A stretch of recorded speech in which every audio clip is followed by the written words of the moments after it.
The council chamber on Nexus Prime had witnessed countless debates over its thousand-year history, but few as routine as the trade dispute session on the morning everything changed. Ambassador ZH Kara of the Velaxy delegation sat in her appointed seat, her crystalline features reflecting the soft blue light of the chamber's bioluminescent walls. She had served the Galactic Council for 200 years without a single war under her mediation, a record she took quiet pride in. Her species had evolved as natural diplomats, their empathic abilities making them ideally suited to understanding the nuances of interspecies negotiation. She was reviewing a tariff proposal when the emergency alerts flooded the chamber's communication systems. High Commander Vexther of the Krolthan Empire rose from his delegation section, his armored carapace gleaming under the chamber lights. Around him, representatives from 11 other species stood in coordinated synchronization. The Sovereign Alliance, as they called themselves, represented 40% of the Council's total military power. Zhkara felt a familiar unease ripple through her empathic senses. Something was very wrong. "Esteemed Council," Vexther began, his voice carrying the resonant confidence of someone who believed himself untouchable. "The Sovereign Alliance has this day secured 3 human colony worlds and successfully disabled Earth's orbital defense grid. This action was necessary to address a long-standing inefficiency in galactic resource allocation." The chamber erupted. Zhkara's internal organs seemed to crystallize with shock. Humans controlled 47% of known rare Earth element deposits despite comprising only 3% of the galactic population. This was true. It was also true that humans had discovered most of those deposits themselves through extensive survey operations. The Alliance's argument about efficiency was, at best, a thin rationalization for what amounted to unprovoked military aggression. Vexther continued, displaying holographic projections of their military analysis. "Our projections indicate human leadership will seek diplomatic resolution within 2 to 3 weeks. We propose joint administration of human resource worlds, with equitable distribution protocols to be determined by council vote." Zhkara's attention shifted to the human delegation. Ambassador Chen Wei sat perfectly still, his elderly face unreadable. She had worked with Chen for decades. He was patient, thoughtful, perpetually calm even in heated debates. She had once watched him mediate a 12-hour negotiation without once raising his voice or showing frustration. His stillness now was different. It reminded her of something she had once witnessed on a nature preserve, a predator going perfectly motionless before the strike. The chamber's noise died as Chen rose to his feet. He moved with the careful deliberation of his 70 years, but there was something in his bearing that silenced even Vexther's triumphant posturing. "High Commander," Chen said quietly, "you have 24 hours to withdraw all forces from human territories and restore full sovereignty. This is your only warning." Vexther's mandibles spread in what passed for a Krolthan smile. "Or what, Ambassador? You'll file a protest, deploy your lawyers, we control your orbital space, we occupy your colonies. The military action is complete, we have already won." Chen looked at Vexther for a long moment. When he spoke again, his voice carried a weight that made Zhkara's empathic senses recoil. It wasn't anger she could have understood and mediated. This was something else. Something like sorrow mixed with resignation. "We have tried to explain for 3 centuries, Chen said. "We have been patient. We have been diplomatic. We have told you in every way we know how what we are capable of when pushed beyond certain limits. You have never listened. Now you will learn why we stopped having world wars." The human delegation walked toward the chamber exits. Zhkara watched Chen pause at the doorway, turning back to look at the assembled council. For just a moment, his careful diplomatic mask slipped, and she glimpsed something that terrified her, not rage but a profound sadness, as if he were mourning something not yet dead. "We really tried to be better," he said softly. "Remember that we tried." Then the humans were gone and the chamber exploded into debate. Zhkara immediately initiated diplomatic protocols, reaching out through every back channel she had cultivated over 2 centuries of service. Her contacts within the human delegation responded with identical messages, delivered in voices stripped of all warmth. Withdraw within 24 hours. This is not a negotiation. The alliance was celebrating. Their military commanders reported minimal resistance during the initial occupation. Human colonies had seemed unprepared, their defense forces scattered and disorganized. Vexler gave interviews to Galactic news networks, positioning the action as a necessary correction to resource inequity. He was already framing himself as a reformer, someone willing to make hard choices for the greater good. Kara found herself unable to share in anyone's certainty. She returned to her private quarters and did something she had never done before. She accessed the human cultural database and began reading their history in earnest. Most species kept their historical archives public as a matter of diplomatic transparency. Humans were no exception. The information was there for anyone willing to look. Almost no one ever did. What she found chilled her crystalline blood. Humanity had achieved nuclear fission in their year 1945 by their calendar. Within months, they had used atomic weapons in warfare, twice. The descriptions of Hiroshima and Nagasaki were clinical in the database, but even clinical language could not hide the horror. Entire cities erased in moments. Generations scarred by radiation. A power that could end civilization, unleashed while humanity was still confined to a single planet. And then something extraordinary. They stopped. They built more weapons, thousands of them, powerful enough to sterilize their entire world dozens of times over. They lived under the threat of extinction for decades, two major powers locked in what they called the Cold War, each capable of annihilating the other, each knowing that any attack would result in mutual destruction. They had a term for it, mutually assured destruction. Mad. They had literally gone mad with the power to end themselves, and somehow, impossibly, they had survived it. Kara found military documents, declassified centuries ago. War plans with names like SIOP and Single Integrated Operational Plan. Protocols for launching civilization-ending retaliation within minutes of detecting an attack.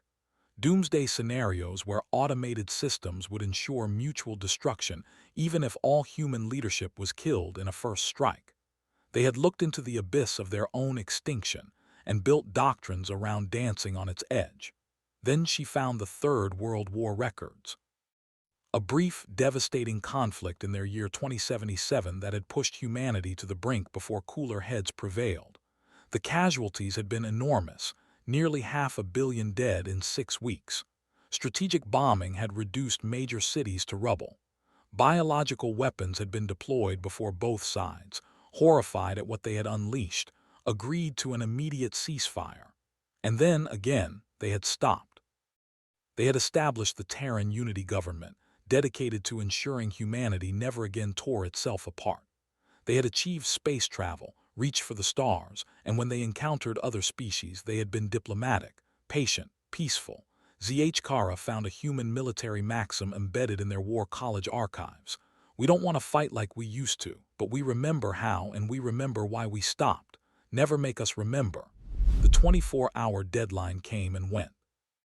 Alliance forces remained in place. Vexler publicly dismissed human threats as empty posturing. For 6 hours after the deadline, nothing happened. Galactic news networks began analyzing whether humanity had, in fact, been bluffing all along. Then the Alliance military networks exploded with emergency transmissions. Simultaneous precision strikes across all 12 Alliance homeworlds. Every military orbital station, every shipyard, every command and control center hit within a 15-minute window. The attacks were surgical, kinetic projectiles traveling at significant fractions of light speed, nearly impossible to detect or intercept until impact. Civilian casualties were remarkably low. Military capacity was reduced by 60% in under an hour. Kara watched the tactical displays in horror, her empathic abilities overwhelmed by the collective shock reverberating through the council chamber. The precision was impossible. The coordination was impossible. The humans shouldn't have been able to execute such an operation. Their fleets were supposedly days away from Alliance space, their military doctrine supposedly defensive in nature. Then she understood. The humans had fired those projectiles days ago, maybe weeks ago. They had calculated the trajectories, accounted for orbital mechanics, predicted where every Alliance military asset would be when the weapons arrived. They had been wargaming this exact scenario, planning for it, preparing for it, possibly since before some Council species had achieved faster-than-light travel. The emergency Council session was chaos. Alliance representatives, their earlier confidence shattered, demanded intervention. Some species called for peacekeeper deployment. Others urged caution.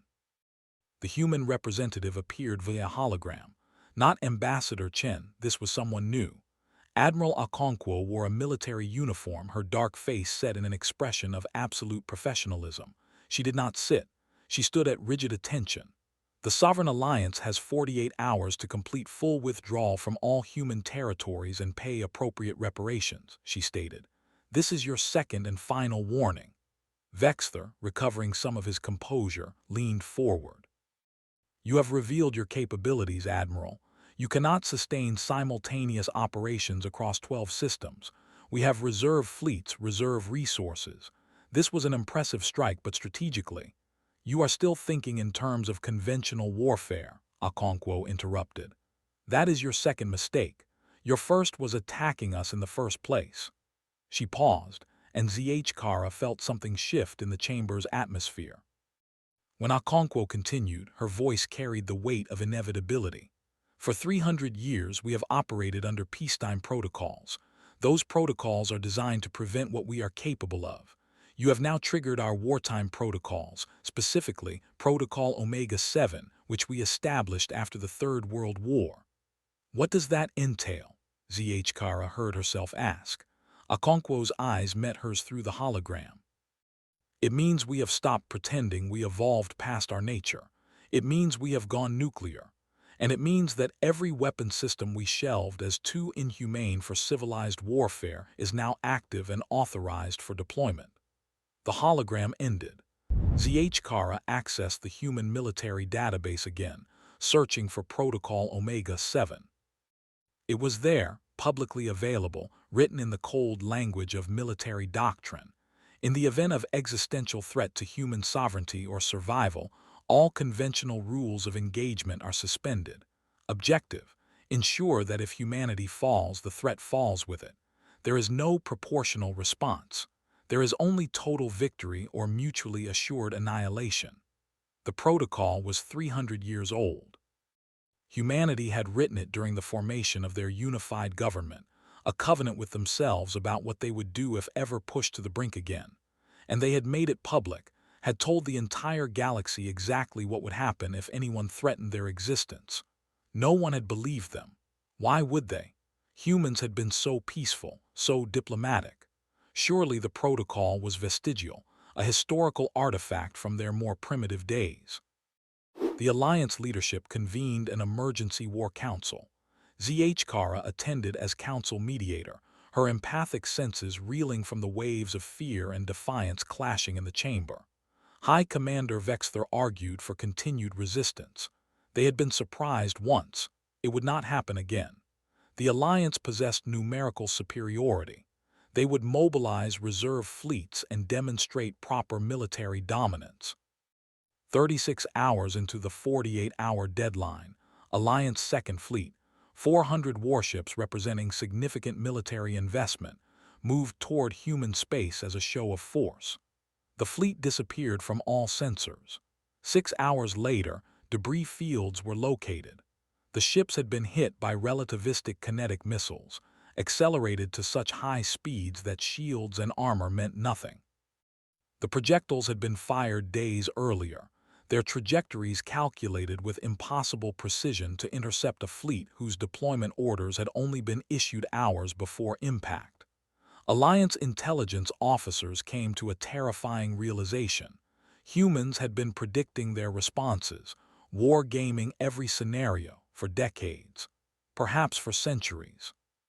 Every contingency, every tactical option, every strategic response, humans had already planned for it, calculated the counters, prepared the weapons. Zhkara sought out human civilians, hoping to understand what was happening through perspectives outside the military chain of command. She contacted Dr. Sarah Okonkwo, a human historian specializing in military history. The woman agreed to speak with her via secure channel. "We have been a spacefaring species for 400 years, Ambassador," Dr. Okonkwo explained, her elderly face weary. "Do you know what we did for the first 50 of those years? We war-gamed. Every scenario, every threat. We built weapon systems and immediately classified them as never use unless extinction-level threat. We have had contingency plans for this exact scenario since before your species achieved fusion power." "But why?" HFY asked, her empathic abilities picking up a complex mixture of pride and shame from the historian. "Why prepare so extensively for war while preaching peace?" "Because we know what we are, Ambassador. We are the species that almost sterilized our own planet 3 separate times. We climbed out of that darkness and swore never again. But never again does not mean we forgot how. It means we got better at it and locked it away. The Alliance just broke the lock." The 48-hour deadline passed. Alliance leadership, despite everything, refused to withdraw. Vexter believed humans were bluffing about further escalation. He had to believe it. The alternative was admitting that his actions had doomed billions. HFY received an urgent summons to Crolthan Prime, the Alliance military headquarters world. She arrived to find the planet under siege, but unlike any siege in galactic history. Human fleets surrounded the world at extreme range, not blockading in the traditional sense but controlling all approaches. Every ship attempting to leave was disabled, not destroyed, and left drifting. Every supply convoy was intercepted, but no shots were fired at the planet itself. Vexter remained defiant in his underground command center. "They will not attack a civilian population. They are too moral for that. We can outlast them." "Then why are you not attempting to break the siege?" HFY asked. The truth emerged slowly, pieced together from frightened junior officers. 3 Alliance fleets had attempted to break the siege. All had been annihilated with 0 human casualties. Human tactics were incomprehensible, perfect coordination across vast distances, weapons that seemed to predict enemy movements, cyber warfare that turned Alliance ships against each other. Their quantum encryption, thought unbreakable, had been compromised. Their tactical communications, supposedly secure, had been intercepted and analyzed in real time. HFY requested permission to contact the human fleet. Admiral Okonkwo appeared on the holographic display, and HFY was struck by how exhausted she looked. This was not a warrior exulting in victory. This was someone carrying an enormous burden. "Admiral, the Alliance leadership is requesting terms. They wish to negotiate a ceasefire." "The terms were stated," Okonkwo replied. "Full withdrawal, full reparations. They have 12 hours remaining on their extended grace period." "And if they refuse?" The Admiral was quiet for a long moment.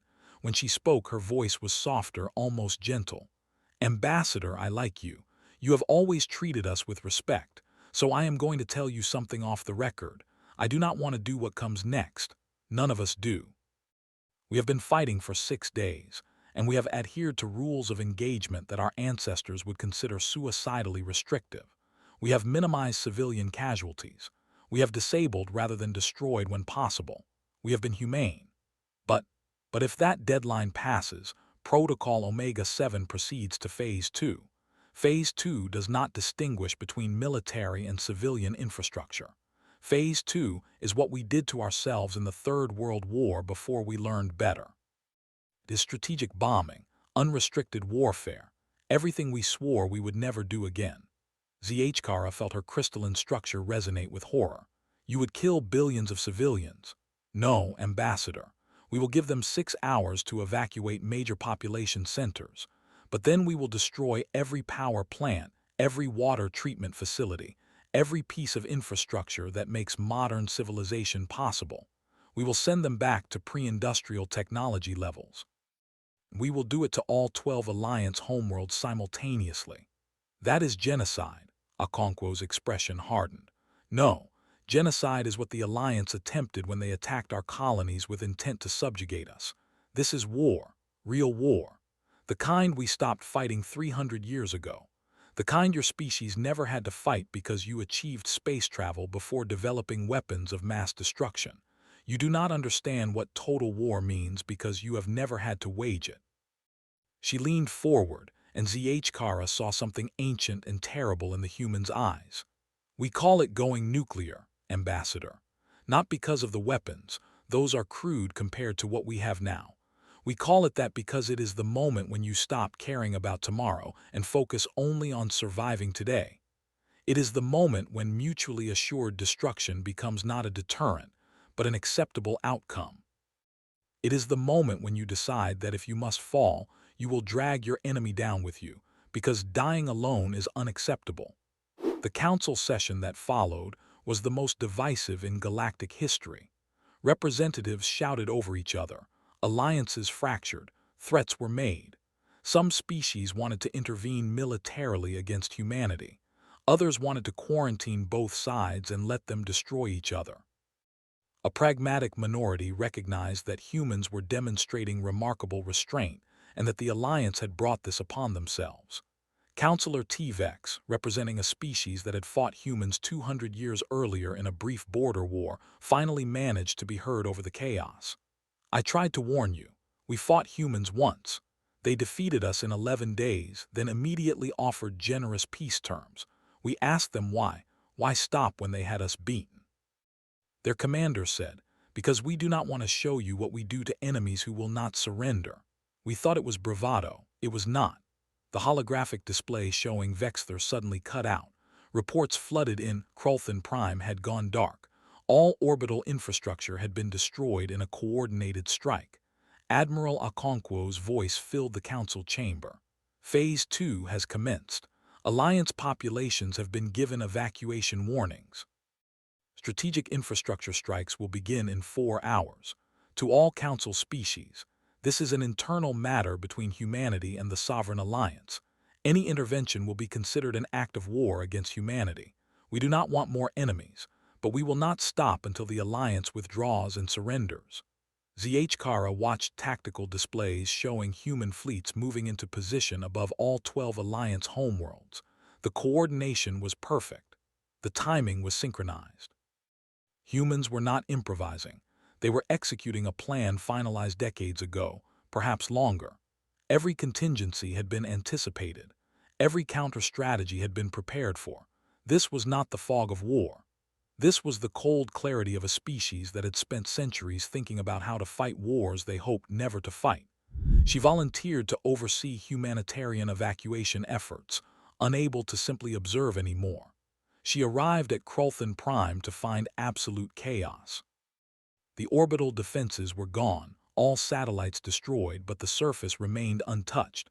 Massive human transport ships appeared, not warships but vessels designed for moving large populations. Admiral Okonkwo's message broadcast across all frequencies. We are providing 4 hours for evacuation of major population centers. Human transport vessels will assist. After 4 hours, strategic strikes commence. Vexther, from his underground bunker, screamed that it was a trick. The humans wanted populations vulnerable, exposed. They would slaughter civilians in the open. Okonkwo's response was cold. Commander, we could have glassed your planet from orbit 6 days ago. If we wanted you dead, you would be dead. This is about capability, not genocide. Evacuate your cities. Zhkara watched something that defied everything she thought she understood about warfare. Human ships coordinated with Alliance ground forces to evacuate civilians. Human soldiers helped injured Alliance citizens into transport vessels. Human medics treated enemy wounded. She found herself aboard a human transport commanded by Commander Rodriguez, a young officer who could not have been more than 40. "Why are you helping evacuate people you are about to make homeless?" she asked him. Rodriguez looked at her, and she saw the same weariness she had seen in Admiral Okonkwo. "Because they are not our enemy, Ambassador. Their government is. We have a saying, destroy the warrior's sword, not the warrior's children. We are about to destroy their civilization's infrastructure, but we are going to make sure as few civilians die as possible. Even though they attacked you first, especially because they attacked us first, we need to show the galaxy who we are when we fight, not monsters, just extremely good at warfare. There is a difference. The 4-hour mark arrived. ZH Kara watched from a human command vessel as the fleets opened fire. Precision strikes rained down on Crolthan Prime, power generation facilities, industrial complexes, military command centers, communication hubs. No nuclear weapons, no biological agents, just kinetic strikes and directed energy weapons, each target carefully selected to maximize infrastructure damage while minimizing casualties. Within 2 hours, Crolthan Prime's infrastructure was reduced to pre-industrial levels. The lights went out across the planet. Manufacturing ceased. Modern civilization stopped, but the civilian casualties, given the scale of the bombardment, were remarkably low. Under 100,000 dead on a world of 11 billion, a tragedy, but a fraction of what it could have been. The same scene played out across all 12 Alliance homeworlds simultaneously. The Alliance command structure collapsed. High Commander Vexler went silent, rumored to have fled to a secret bunker, abandoning his people. The remaining Alliance leadership, scattered and broken, reached out desperately for mediation. Admiral Chen Wei contacted ZH Kara. He was back in uniform. Apparently the elderly ambassador had been a reserve admiral all along. How many of the human diplomats had been military officers, she wondered. How long had they been preparing for this? Ambassador ZH Kara, we need your help. The alliance is broken, but they have not formally surrendered. We need someone they trust to mediate terms. Why? She asked. You have one, you can dictate any terms you want. Because we do not want to rule them. We do not want an empire, we just want to be left alone. But we need formal surrender before we can stop. Protocol Omega-7 is clear. Either they surrender or we continue until they are incapable of ever threatening us again. We would prefer surrender. ZH Kara agreed to mediate. She met with the Alliance Council in a neutral location. Vexler refused to participate, still clinging to delusions of continued resistance from his bunker. The Alliance leaders were devastated. Some remained defiant, most were terrified, all were confused. Chancellor Mvira of the Thaxian hegemony spoke for the group. We do not understand. You could exterminate us. Why negotiate at all? Chen looked at the assembled leaders with something like pity, because this was never about extermination.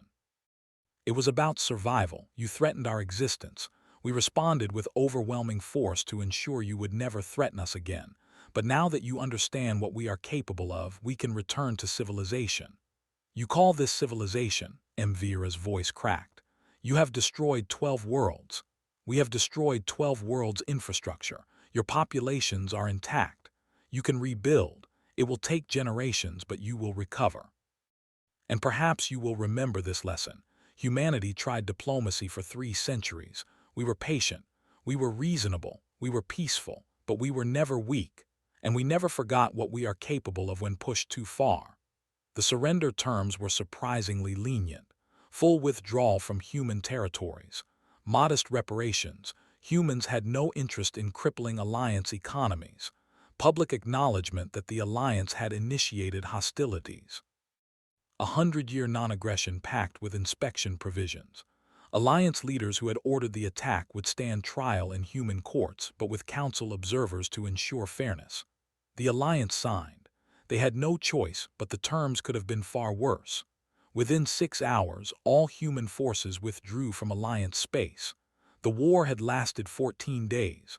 Alliance casualties numbered approximately 2 million, mostly military.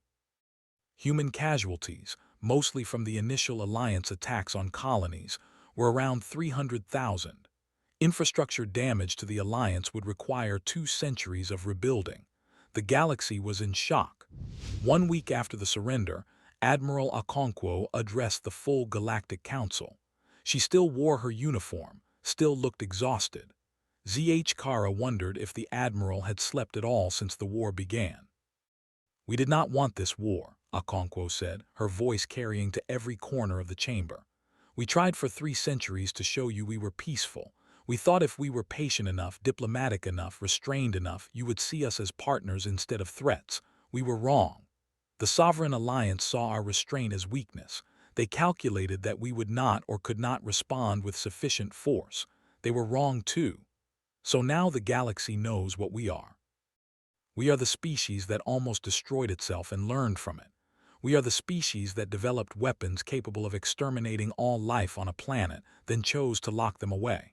We are the species that will always, always choose peace first. She paused, and the chamber held its breath. But we are also the species that will go nuclear completely, utterly nuclear, if you threaten our survival. We call it going nuclear not because of the weapons, but because of the mindset.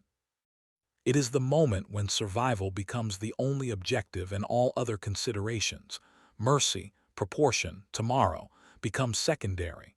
It is the moment when mutually assured destruction stops being a nightmare and becomes just the price of survival. For 300 years, we have been telling you, do not make us remember what we are. Do not make us go back to what we were. Do not push us to the point where we stop thinking about building a better future and start thinking only about surviving today. The Alliance pushed us there. You all just witnessed what happens when humanity stops pretending we have evolved past our nature.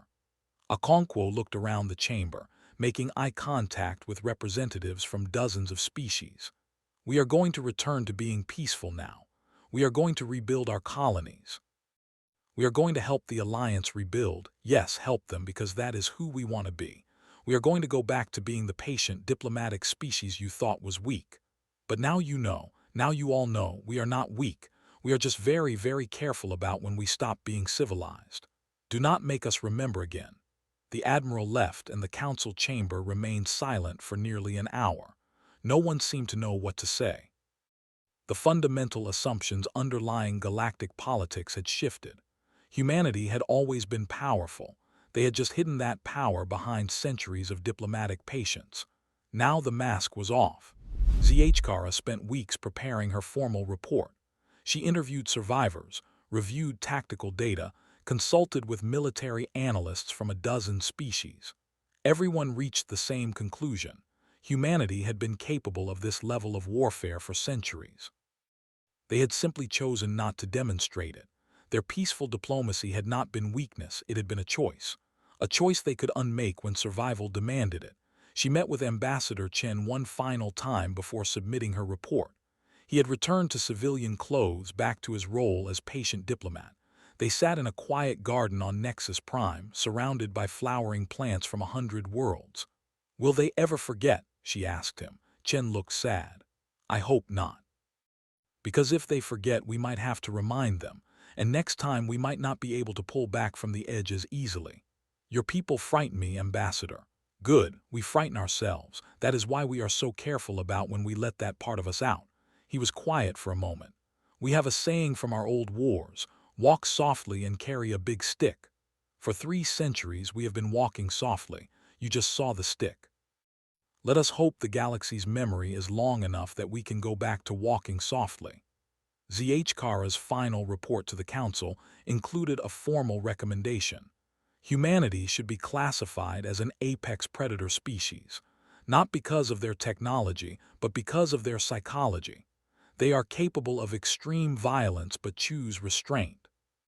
This makes them more dangerous, not less, because when they do choose violence, they execute it with the efficiency of a species that has survived despite, and because of their own destructive capacity. Recommendation: never threaten human survival. They will always choose to drag their enemy down with them rather than die alone. 1 year later, the galaxy had settled into a new equilibrium. Alliance worlds were rebuilding, aided by quiet human technical assistance that was never publicly acknowledged. Human colonies had recovered and were thriving. The Galactic Council had proposed giving humanity veto power over military actions, which humans immediately declined. We do not want to rule, their representative said. We just want mutual respect.